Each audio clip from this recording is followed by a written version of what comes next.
think the American century is over. In this contentious election year, one of the most significant questions is whether we are witnessing the end of an age in which the United States has been the dominant power. In my new memoir, Alive in the American Century, I make a case for optimism. I have lived through 8 decades of an American era that included World War II, Hiroshima, and wars in Korea, Vietnam, Afghanistan, and Iraq. The Cold War ended without the nuclear catastrophe that hung over our heads, but it was replaced by a period of hubris as the United States became the world's sole superpower. That unipolar moment was soon replaced by fears of transnational terrorism and cyber wars. Analysts today speak about a new Cold War with a rising China and fear of nuclear escalation following Russia's invasion of Ukraine. Our mental maps of the world have changed dramatically over my lifetime. For those 8 decades, we have lived in what Time publisher Henry Luce in March 1941 baptized the American Century. In the 19th century, the global balance of power was centered in Europe, which sent its imperial tentacles around the world.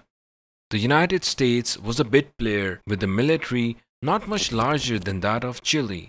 As the 20th century began, the United States became the world's largest industrial power and accounted for nearly a quarter of the world economy, as it still does today. When US President Woodrow Wilson decided to send 2 million troops to Europe in 1917, the United States tipped the balance in World War I. But afterwards, the United States returned to normal, and in the 1930s became strongly isolationist. It is more accurate to date the American century to US President Franklin Roosevelt's entry into World War II in 1941. It was in that context, to resist isolationism and urge participation in the war, that Luke coined his famous theme. Some has referred to an American empire, but our power always had limits. It is more accurate to think of American century as the period since World War II, during which time, for better or for worse, the United States has been the preeminent power in global affairs. The United States remains the world's strongest military power as well as the largest economy. But since the 2010s, China has become a near-peer economic competitor, and large parts of our country have reacted negatively to the disruptions caused by globalization.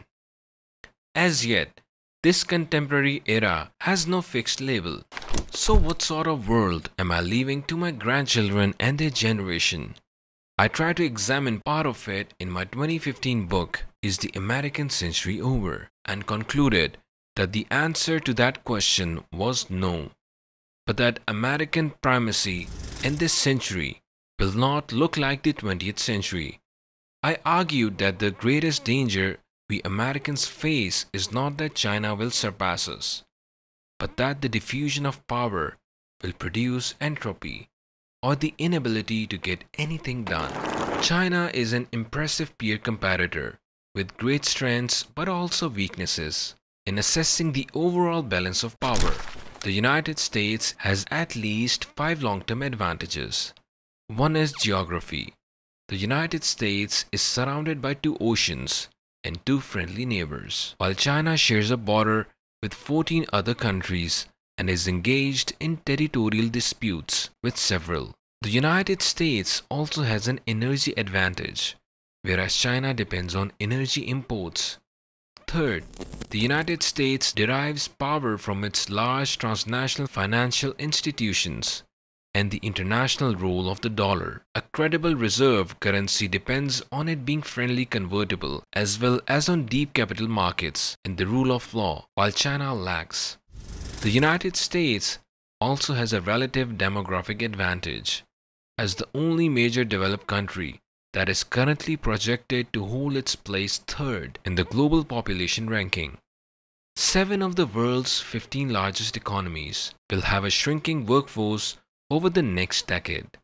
but the US workforce is expected to increase, while China's peaked in 2014. Finally, the United States has been at the forefront in important new technologies, bio, nano, and information.